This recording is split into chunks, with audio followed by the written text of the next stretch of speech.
and KNAC was the local rock station at the time, and they started playing it.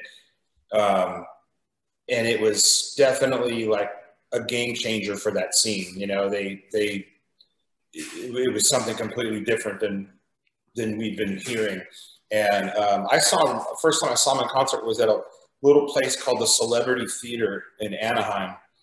And it was I don't even know if it's still there. If it is, it's probably like a Righteous Gemstone style, like mega church or something. But it was a concert theater in the round, and then they would just block it off. They would curtain it off halfway, and then it was more like a theater. It probably held, when it was half theater, it was probably like 1,500 people, and that's where I saw them for the first time. And I just remember, I mean, they blew me away, but I also remember like my ears ringing for at least 3 or 4 days. But yeah, it was pretty badass to see him in that small of a room.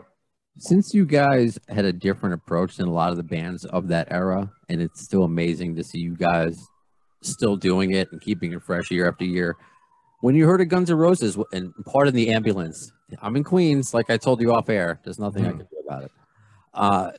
Did you appreciate that? Like, were you fans of the hair metal, and then for lack of a better term, and you were like, oh wow, this is something different in the mainstream? Or were you just so focused on yourselves maybe at the beginning and not really aware of the scene around you like that, like the rest of us?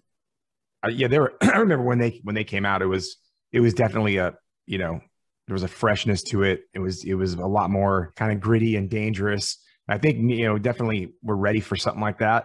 So when it was an immediate, like, it wasn't a song you had to hear on the radio a bunch of times before you like fell in love with it. It's like the first time you heard it, you're like, holy shit, like, what is this? This is like, you just kind of knew it was going to be the next biggest thing. You know what I mean?